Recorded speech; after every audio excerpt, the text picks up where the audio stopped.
Okay, feel ready? Sure, let's do this. Hi again. Good morning. Oh, look, anyway. Yeah, we're even showered. Well, one of us is showered. One of us is showered. Can you tell which one? The other one is using hair tools that I don't often even resort to. It's cute though. But we are more prepared for this one than last time, whatever that means. Watch out. Don't hold us to anything. Hey, that last video had 33 views for a total of almost 5.5 hours of viewing. I'm flattered. Thank you. It's lovely.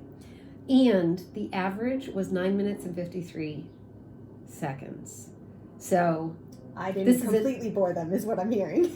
But also our goal to get to shorter videos, let's aim for 10 minutes for this one.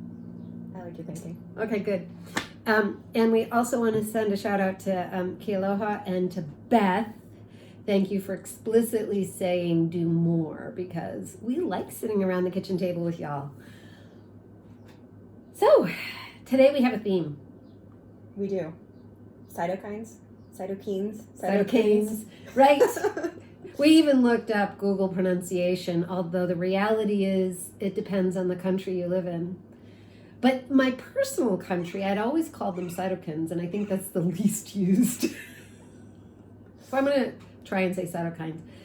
And we want to talk about this in part because we think they're fascinating, and because from everything we can tell, this is one of the most important things that's happening with the coronavirus and the immune system. And the reality, ankylosing spondylitis, like the medication I take for it regulates cytokines. And so they are super, super important. So we're going to share a little bit of what we know. And also, some of it comes from this, of course, again, but also you've been doing some studying up. I have been. I've been doing more YouTube-y professor academic type things because at the moment I don't have much time to sit down and read a book, even though I'm home all day. It's amazing how that happens. It's amazing. But you inspire me with your ability to sit down and journal and read every day. It's fabulous. I do it in these really targeted minutes where I'm only doing it for like 5 or 10 minutes a day, but I make sure she sees it so it seems like a bigger commitment. It works. It does. I'm inspired. That's all I need. Okay, so cytokines. Yes. Those things. Those guys. So what are you learning? Well, I'll tell you the two things about them, maybe in some ways the only two things I know about them right now. One is definitional, and one is, well, I'll start there. The definition of a cytokine is that it's a messenger. It is a protein that moves between the different parts of the immune system primarily. It can be produced by many different parts of the immune system. It can be read by many different parts of the immune system. And there are many kinds of cytokines. Many. In fact, the choice of the messenger, it's not just like there's a generic messenger who carries all messages, but the choice of the messenger is in itself information about what's happening. So different cytokines will get produced depending on the nature of the invader or challenge or whatever we want to call it. And before I say my second point, maybe you could take it from there. What do you know? Sure. Well, I think just to flesh that out, it's at some point the immune system is each and every one of our cells, because it's the entire population that what we call the immune system, the specialized cells that are concerned with cleaning up and addressing invaders and regulating different parts of how cells break down or how things get handled. Or how to clean up the junk when it does break down. But at some point, every single one of our cells, just like each one of us in the population, has the ability to call the police. Each one of our cells has the ability to create cytokines as well. So in some ways it's they're bidirectional messengers, where it's not just the immune system trying to communicate within itself, like, you know, in the military or within the police station, there's the dispatcher and the radios and all of that. It's absolutely a part of each and every, it's actually the primary way in some ways that our cells themselves like raise the flag to say help, help, help. And that's what you were saying the other day. Mm-hmm. That big aha. Yeah. Yeah, it's a little different than the pieces I'm seeing because I'm focusing on the immune system. Right. Yeah. But it definitely speaks to how our concept of our concept of systems is so limited, because our habits are to say, here's a system, and then there's a system, and then there's a system, and that's not the truth of the human body. Right. There are places you can focus to see pattern, but none of the systems are unrelated to any of the other systems. Exactly. Yep. Yeah, and they have to be. There has to be the vertical integration between them. It's super important. So I'm curious about your second point. Okay, my second point is why I'm interested in cytokines. So I've got this body where the messengers, what they're saying and how eager they are to say it, can take my body from a state of productive health into something that now is off balance. So for my own personal reason, I want to learn them. But I'm even more, I'm thinking about this whole term cytokine storm, because I think that not only is it happening in our body, it's happening in our politics. It's happening at a time when the most important thing that we are doing is talking to each other and understanding each other's experience and coming up with solutions together. The cytokine storm of our emotional reactions to each other, these messengers, these panic responses, like, I think we need to understand it in the body so we can understand it in our human relations and our politics, because I think it's our biggest risk, just like it's one of the biggest risks with COVID-19 itself. Yeah, absolutely. One of the things that I've been playing with in the last couple of days is, you know, we've already talked about how, you know, fear and anger and you know, some of these other negative emotions, in a lot of ways, they're appropriate. Like, we wouldn't have them if they weren't appropriate to our survival. So they're useful in some way. They are actual messengers. Exactly. Right. Yeah, right. they are really critical, and even in between people, right? Like, at some point, you almost need an emotional response in order to get someone's attention if they're focused on what's in front of them. Mm-hmm. So they're really useful.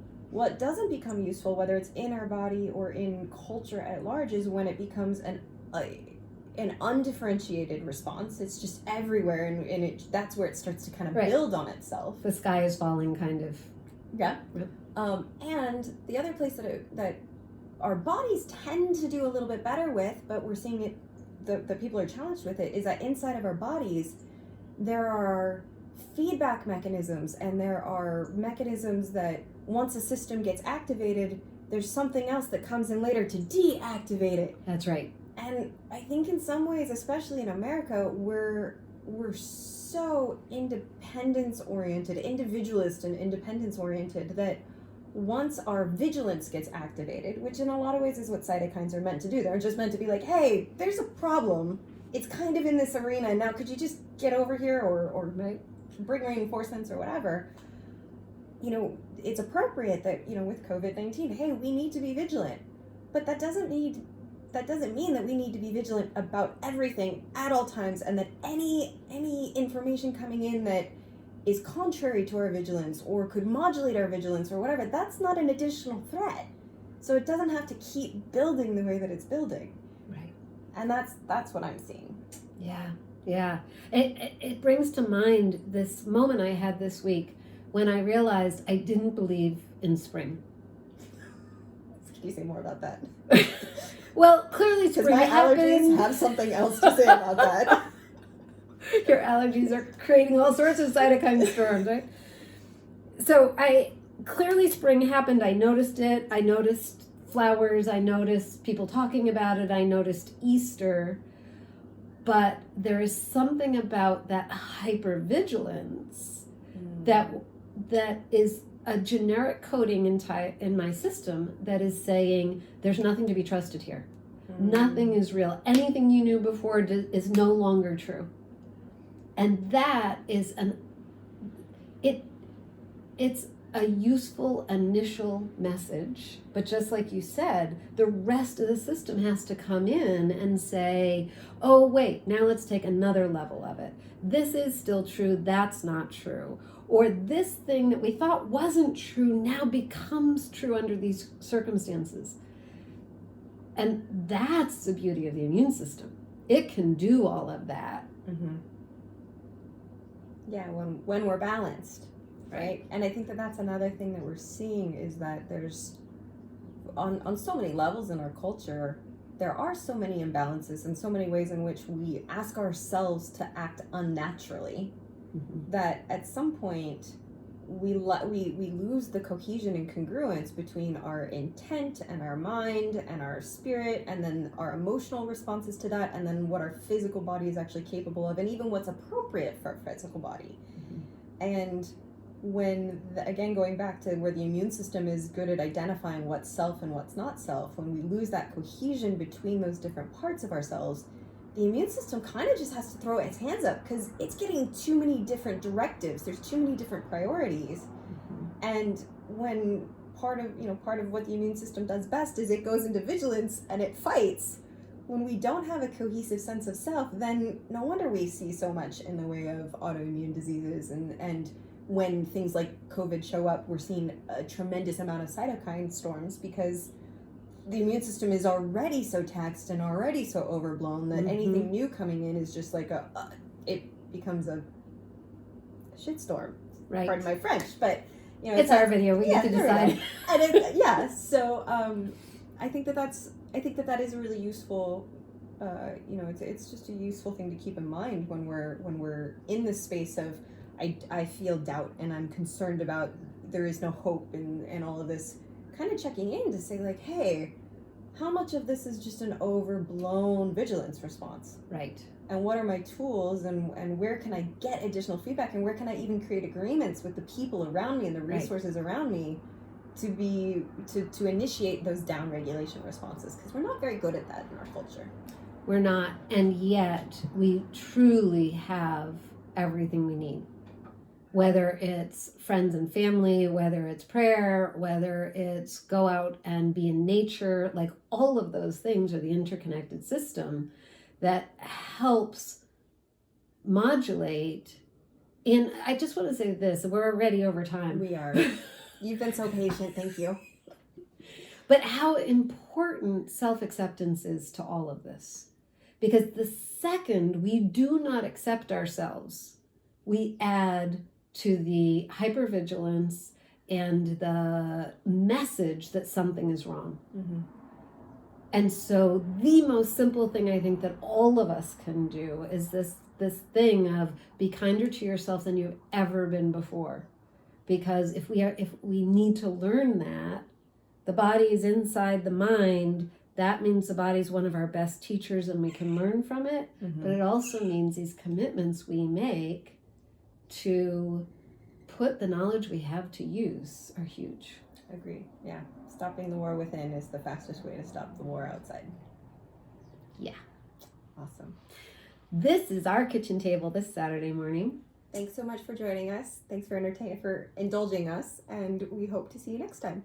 All right. Time for an apple.